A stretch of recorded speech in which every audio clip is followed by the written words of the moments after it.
good morning, and happy Monday. Welcome to another Mission Minded Monday here with me, Asiya Nasir, your host of Mission Minded Monday and founder of nonprofit consulting business, Utopian Enterprise Business Solution. I am your favorite nonprofit strategist, where my mission is to help whether aspiring, startup, or existing nonprofit founders fulfill their missions in real time. So, welcome back to another Mission Minded Monday here with me, where we're going to be talking about another great topic, a topic that is really going to help you be able to scale and to be able to be the impact that you want to be within your community. So, today is a topic that I thought was extremely relevant, especially being that we're in the beginning of the year. This is what I want to be able to talk about this topic, because I think this is where a shift needs to happen for a lot of you nonprofit organizations that are struggling. So, and that doesn't mean that it's startup. It could be an existing nonprofit that has been around for years and yet struggling with the same thing. And that is, if you see the topic here, it is from founder-led to team-driven. From founder-led to team-driven. So you're probably asking, what exactly is this topic about? Like, I'm not quite understanding. So I'm going to ask you a question. If your organization is completely dependent only on you, the founder, everything starts and stops with you only. That is what I'm talking about. You are a one-man, one-woman show for your nonprofit organization. The buck stops with you, starts with you, and there is no one else. On paper, you have an organization, you have a team, but in reality, like I said, you're a one-man, one-woman show. And we're going to talk about the danger of having your organization only being a founder-led organization versus a team-driven organization, and how that really makes a difference in you being able to fulfill your mission in real time. So let's get right into that topic today, because I really want you, that if you're in that position right now and you are struggling, that's the reason why you're struggling, is because you're a one-man, one-woman show. So I'm going to probably touch on some things that you're like, oh my God, she's talking about me. She's talking about me. So if this is you and you find that, I have a strategy for you to be able to get out of that and make the shift that I'm talking about.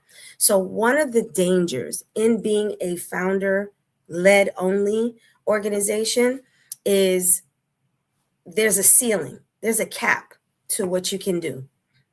There's a cap to what you can do. You're only one person. You're a limited commodity. You're a limited commodity. There's only so much you can do. So you think there's 24 hours in a day, correct? Let's just say 8 hours of that you're sleeping. So that cuts back tremendously. Then there's time to eat. That cuts back another time. That cuts back more time. And then time that you actually have to do all of the things that's necessary in running a nonprofit organization. So we're talking about visibility. We're talking about storytelling.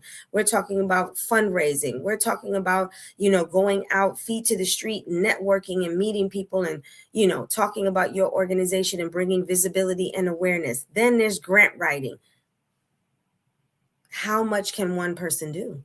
And then the programs and the services and the marketing, all of those things, can one person just do that and actually sustain that? So you're actually putting a cap to what it is that you can do. And when you put a cap on what it is your organization can do, opportunities is going to stall, because you don't have the ability to be at all places. One person can't be at all places at one time. So opportunities where, if you were team driven, you can have other team members attend another opportunity, or take advantage of another opportunity. So now you got two people with the same mission, bringing awareness, bringing visibility, capitalizing on that opportunity. Whereas if it's only you can't. So opportunities stall, partnerships slow down, because you can't meet people. And sometimes you got to strike it when it's hot. Sometimes you just got to strike it when it's hot. And if you can't be at several places at one time, you may lose that partnership that's ready to, do it right now, or they'll find someone else to partner with, another nonprofit that has the capacity to be able to meet them where they are, and then be able to benefit from the partnership. So there's a lot of opportunities that are missed. There's a lot of growth that you won't be able to have. You're capping where your organization can go and what your organization can do when you are a founder-led only organization. The second danger in that, and this we hear it all the time, is burnout. Is absolute burnout. When you are a one-woman, one-man show trying to run a nonprofit organization and to really have impact in the community, that's going to be difficult when it's only you. You can only do so much, and eventually your body is going to say, I can't do anymore. The brain capacity can't, the creativity can't, the stretch, and the reach is limited, So there's going to be burnout. And when there's burnout, what happens? Your organization cannot do the things that it was intended to do. The mission cannot be fulfilled. The recipients cannot be helped. The visibility and the awareness cannot be had. And so what happens? The impact is gone. The whole purpose in you starting this nonprofit to begin with now has lagged. And for some nonprofits, they never come back. That nonprofit founder is so burned out that they never recover. And then you hear the talks. What happened to so-and-so? Remember that organization? Remember they used to? Whatever happened to them? That's what happens when you have founder-led organizations where now the founder is completely burned out. Some of them never recover. And if they do recover, it's that hit and miss. If they haven't learned that they can't run it by themselves, they're going to come across, they get their energy back. And then what happens? They get burnt out again. And so it's just this up and down roller coaster that this nonprofit is doing. And when you're running a business like that, especially a nonprofit, you're never going to make the impact that you want to make. And I've been saying it several times in this live right now, is it stalls your visibility. So when I was talking about when you need rest, and life does what it does, doesn't matter what your title is, what your position is. If life is going to do what it does, if you need to become a caregiver, or if you get sick or something happens, and guess what happens? If you're the only one running the show, then the organization stalls. Everything takes a rest. Visibility takes rest. If you're overwhelmed, then guess what? The visibility drops. It happens. So if you're the only one that's running the organization, you're really putting your organization in danger of not being able to be sustainable. And this is where you should be saying, you know what? She just mentioned, 3 things, and I'm all 3, or I'm 2 out of the 3. Even if you're 1 out of the 3, that's 1 too many. And that should be your cue. That should be your aha moment. This should be your epiphany that, you know what? You got to do it different. You can't run this organization by yourself, right?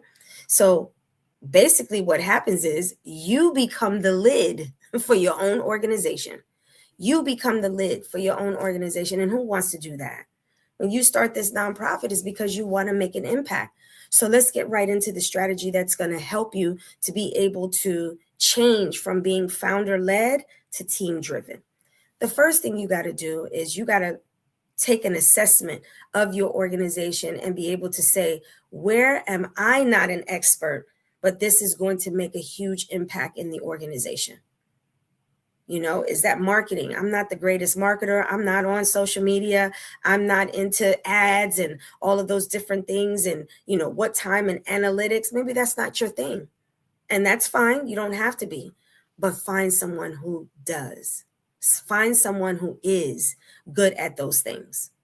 Find someone who is good at those things so that way they can help you to be able to tell your story, to be able to have those impactful stories that draw, donors to want to support your organization.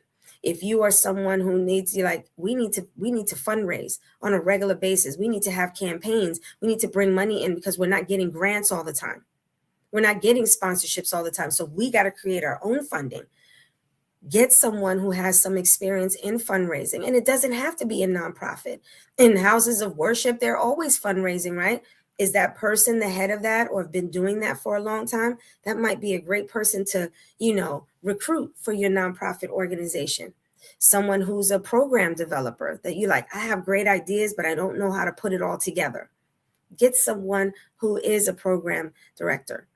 Get someone who has some writing skills that can say, hey, I can write some grants on a volunteer basis. I can maybe write 1 or 2 grants. It's better than writing none because you don't have the time to do it, right? So start thinking about where you're going to need your biggest impact.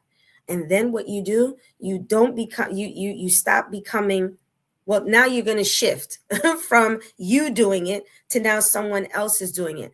But the way and even you do that has to be different. A lot of times you'll find that we're delegators, founders become delegators. Can you run this? Can you send this email out? Can you take, can you go set this up? Yeah, that's part of it, right? That's part of where you're not doing everything. Now you're assigning other people to do it.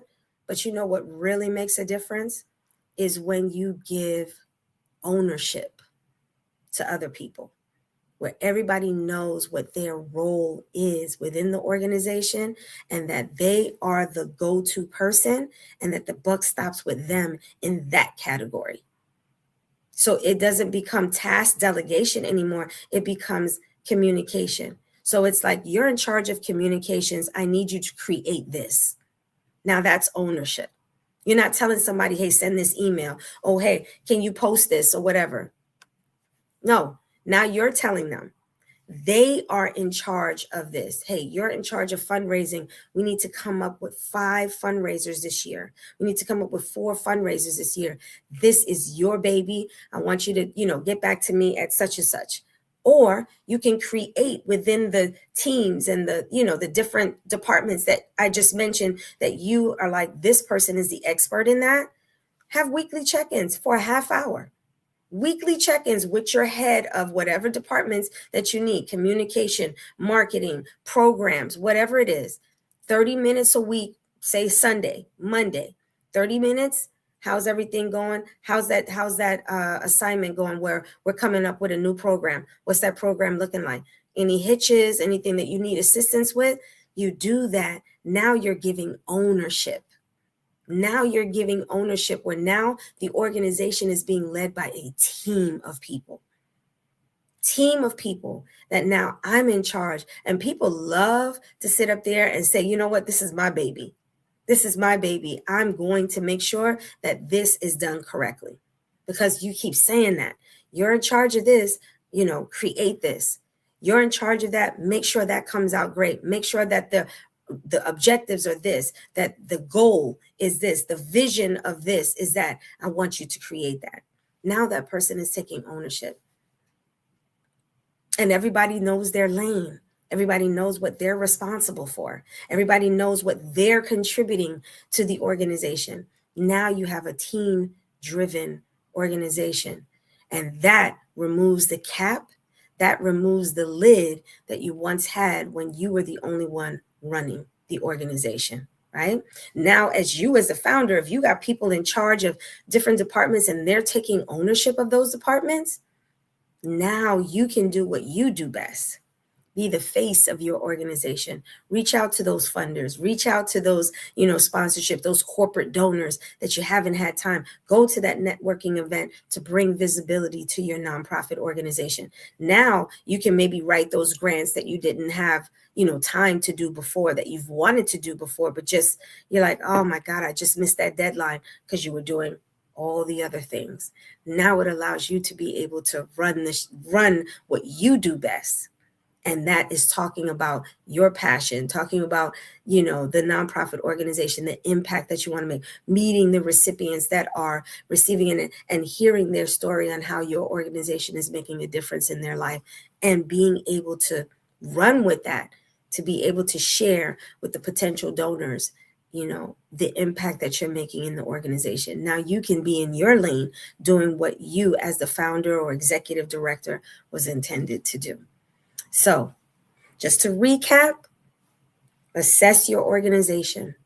Assess your organization, find out where the key positions, key departments that you need to be able to elevate your organization, and be strategic about choosing the right people for those positions, and then give them ownership of those positions. Let them create it, let them build it, let them do what they do best, and you support it.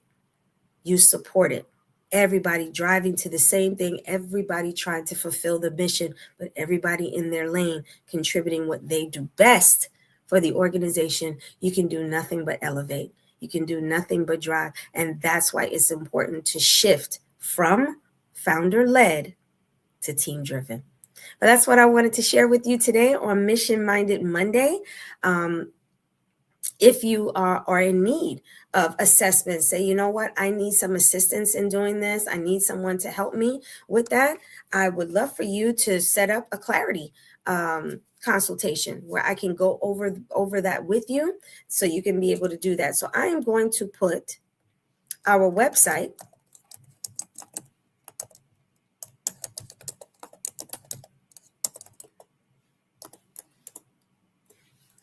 in my website here. So that way you can go to our website and you can click on there to set up a consultation with me.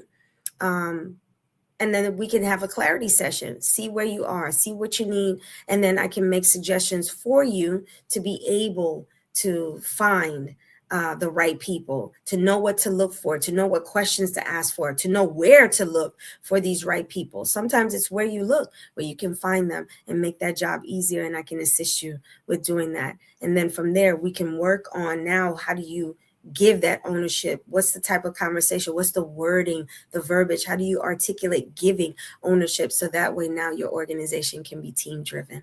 So again, thank you for tuning in this morning. If you know a nonprofit founder who you're like, you know what, they need to hear this, not only do I want you to like the video if you found benefit in it, but make sure you tag that person and share it with them, because sharing is caring.